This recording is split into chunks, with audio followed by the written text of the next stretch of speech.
सारी दुनिया आपको, आपके जितने भी फॉलोअर्स हैं सब आपको खान सर बुलाते हैं। अब तो आप बता दीजिए आपका पूरा नाम क्या है खान सर? एक्चुअली क्या है कि एक शिक्षक के लिए खुद के नाम से ज्यादा मायने रखता है कि उसके द्वारा पढ़ाए गए लड़के देश का नाम रोशन करें यहाँ पर, तो वो लक्ष्य मेरे लिए ज्यादा इंपॉर्टेंट है। हमको अपने से ज्यादा मतलब नहीं। वाह।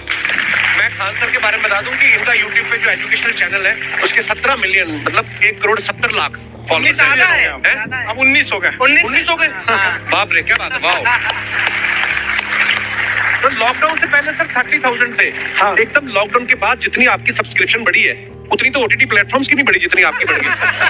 ये नेक काम की शुरुआत कैसे हुई थी खान सर? लॉकडाउन से पहले हम लोग ना ऐसे फिजिकली क्लास में ज्यादा पढ़ाते थे। अच्छा जी। क्लास में भी बहुत भीड़ रहती थी, लड़के पढ़ नहीं पाते थे। मजबूरी हो गई लॉकडाउन के बाद यूट्यूब पर पढ़ाना, क्योंकि दूसरा कोई ऑप्शन ही नहीं था।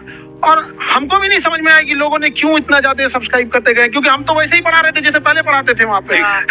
तो बस ये रहता है कि लड़कों को पढ़ाई से रिलेटेड उसको डाउट ना रह जाए कोई भी, क्योंकि जब हम लोग पढ़ते थे ना तो सबसे पीछे आते थे, हम लोग क्लास के पीछे बैठते थे। हम लोग मान लिए थे कि ये लोग बहुत अच्छे पढ़ने में, हम लोग का तो कुछ नहीं हो सकता है यहाँ पे। और घर वालों को भी लगता था तो जीव ले ला, कैसे भी काम चल जाएगा। बाद में हम लोग को पता चला ना कि टीचर की गड़बड़ी थी, हमारे ऊपर ब्लेम लगा। सर आइए, बहुत बहुत स्वागत है आपका। बाकी एक्चुअली अगर पढ़ाने का तरीका इतना सरल हो, आसान हो, जैसे ना सर मुझे बचपन में कि कितनी मेहनत लगती है आपको, वो डिपेंड करता है कि हम कब तक सेटिस्फाई नहीं हो जाते। कभी कभी तो कोई चीजें 2-2 महीने से अटकी हुई है, जब तक हम नहीं सेटिस्फाई होते, नहीं इसको ऐसे नहीं, अब लड़के समझे तब तक नहीं बताते उसे। कहते हैं ना, दुनिया ने मेरी बुलंदियां देखी, किसी ने पाँव के छाले नहीं देखे। क्या है ना कि हम लोग अपने स्टूडेंट लाइफ में इतना पीछे थे ना, कभी कभी अपने आप को से डर लगने लगता था, या हम कहाँ आ गए, हमारा कुछ हो सकता है कि नहीं हो सकता है यहाँ पे।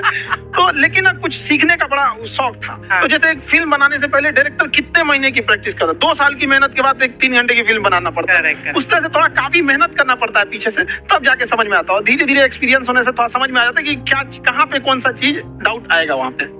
और आपसे पढ़ाई करने का ये भी फायदा है, ये पीट नहीं सकते ना यूट्यूब चैनल से, अंदर से निकल सकते नहीं, मार सकते। हमें तो पीटा इतना है ना, हम तो मतलब टीचर से सवाल नहीं पूछ सकते थे। अभी बचपन में पूछ भी लिया ना कि सर सूरज कितना दूर है, तुझे जाना है उधर है। मतलब ये नहीं कि बच्चे के साथ दोस्ती करो, उसका आजकल माहौल बहुत बदल गया है। अब तो बच्चों की पिटाई भी नहीं होती, हमारी पिटाई होती है। हम भी कहते हैं, हमसे भी लड़के नहीं पूछते हैं, क्योंकि उन्हें पूछने की नौबत ही नहीं आती। क्लियर हो जाता है ऐसे ही। वाह, क्या बात।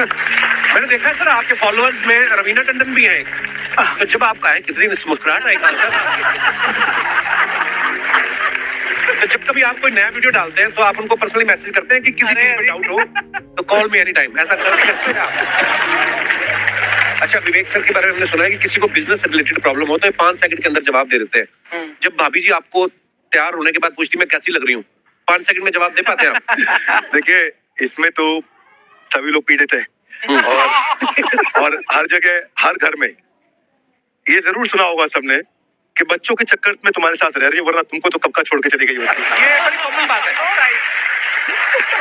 परमीत सर बोलते हैं आपको ऐसा? आप तो कभी नहीं बोलती होंगी। इनका उल्टा है, इनका एटीट्यूड पति वाला है। सर आपने अभी तक शादी नहीं की ना खान सर? नहीं। इतने पॉपुलर हो गए आप, आपका सेंस ऑफ ह्यूमर इतना अच्छा है, तो बड़े सारे प्रपोजल तो आते होंगे आपको। अभी तो इधर कुछ नहीं है सर। खान सर पर्सनल सवालों का जवाब कम देते हैं। अच्छा, हम शादीशुदा लोगों को देखने के बाद हमको थोड़ा सा और अच्छा, कई बार ना इंसान ज्यादा मोटिवेशनल स्पीकर्स को सुन लेना तब भी कंफ्यूज हो जाता है। कोई कहता है बड़े सपने देखो, गाड़ी लो, बैंक बैलेंस बनाओ। कोई कहता है कि इच्छाएं नहीं रखनी चाहिए, ये दुखों का कारण है। हम किसकी सुने गुरुजी? सुने सबकी, करे खुद की। जो दिल से निकले। दिल से निकले, क्योंकि जो सुनते हैं हम कई बार सुनते हैं और उसको खुद की प्रोसेसिंग करते ही नहीं है, और जब दूसरों की बातें सुनकर बिना प्रोसेस करके फॉलो करने लगते हैं, उसी को तो मंद श्रद्धा कहते हैं। बिल्कुल, उसको प्रोसेस करें, अपने दिल से जो रेजोनेट होता है उसको सोचे और फिर करें। मम्मी सुना, मेरी मम्मी के आगे डॉक्टर फेल है। मम्मी की जो सहेली ऑन द स्पॉट इसके साथ बैठी है और इनको अगर कोई प्रॉब्लम है, फॉर एग्जाम्पल कोई शुगर की प्रॉब्लम है, तो उन्होंने जो बोल दिया वो अंतिम सत्य है। मैनू फलानी कहती है खाड़ो तय हो जाता है। ये सवाल मैंने आपके लिए पूछा था। I want to ask Khan sir कि आपका एक एपिसोड था ट्रेन के बारे में, कि ट्रेन में ऐसा क्यों होता है, शुरुआत में ऐसा हुआ था, ये यहाँ पर बोगी के लिए ये कनेक्शन, तो ये सोर्स क्या होते हैं आपके, कहाँ से आपसे ढूंढ सुन के लेंगे, लाते उसके हैं? बाद खुद का चैनल शुरू करेंगे। कुछ चीजें तो ऐसे डायरेक्टली मिल सकती हैं, हाँ। और नहीं तो वहाँ ऑन द स्पॉट जाके वहाँ पे पूछ लेते, जो वर्कर होते हैं ना, उन लोग को ज्यादा आइडिया रहता है उन लोग से, वो पूछ लेते हैं कि ये कैसे काम करता है, तो वो ज्यादा कोशिश करते हैं कि हम किसी चीज को खुद से अगर जाने रहेंगे तो ज्यादा अच्छे से डिलीवर कर सकते हैं। तो कई बार वहाँ यार्ड वगैरह में भी चले जाते हैं पता करने के लिए। लेकिन बहुत इंटरेस्टिंग था। हवाई जहाज पर भी बनाइए। आप कहती हैं तो उस पर ही बनाई देंगे। बहुत शुक्रिया जी। अच्छा सर, कई बार ना माँ बाप भी, जो मैं ये कहूंगा कि उनकी गलती होती है कि अगर बच्चा आपका 4-5 साल का है, आप शुरू से उसके मन में डालना शुरू कर देते हो कि ये तो इंजीनियर बनेगा। हो सकता है बाप इंजीनियर हो, वो चाहता है कि जरूरी तो नहीं है। अब मेरे पिताजी पुलिस में थे जी, मेरे मामा सब आर्मी में थे, मैं अकेला इस फील्ड में निकला है, मुझे ये चीज अट्रैक्ट करती थी। ये कहाँ तक सही है सर?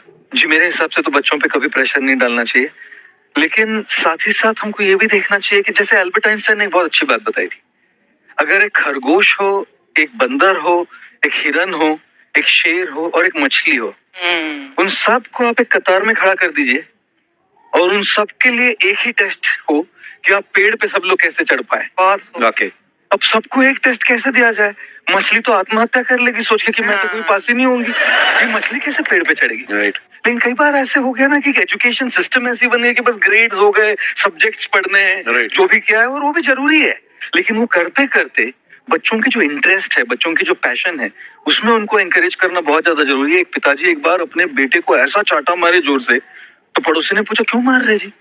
बोले कल रिजल्ट है इसका। कल रिजल्ट। तो बोले रिजल्ट कल है ना साहब, तो आज क्यों मारने? कल बाहर गाँव जा रहा हूँ, कल का काम आज निपट के जाता हूं।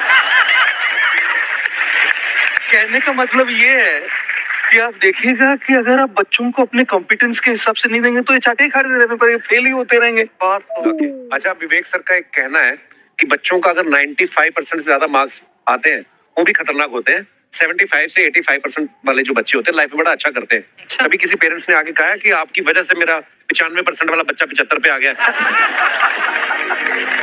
बेसिकली 95% देखिए स्कूल में जो पढ़ाई हो रही है, जो बताया, वो classroom based conceptual theoretical approach है, और उसमें बच्चे को क्या चाहिए, एक कॉन्सेप्ट होता है कि जिस सब्जेक्ट में 10 में से 3 आ रहे हैं उस पर फोकस करने की जगह वहां फोकस करो जिसमें 10 में से 7 आ रहे हैं, ताकि उसका सुपर स्पेशलिस्ट बने, और वहां सब कुछ पोर किया जा रहा है। तो 95% के चक्कर में, 98% के चक्कर में अपनी ओवरऑल डेवलपमेंट कर नहीं पाता है, और ये पुराने पैटर्न्स के कारण हमारे यहाँ बच्चे डेवलप नहीं हो रहे हैं। अब पैटर्न इतने मजबूत है, तो मैं ये लोगों को बोलता हूँ कि बच्चे को जो उसको आता है, जो उसको भाता है, जो बाजार चाहता है, जब इनका कॉम्बिनेशन बन जाता है तो बच्चा इतना सफल हो जाता है कि उसके मुकाबले कोई और खड़ा नहीं हो पाता। क्या बात है, बहुत अच्छी बात है। देखो, ये पुराने बिलीफ छोड़ने जरूरी है। आप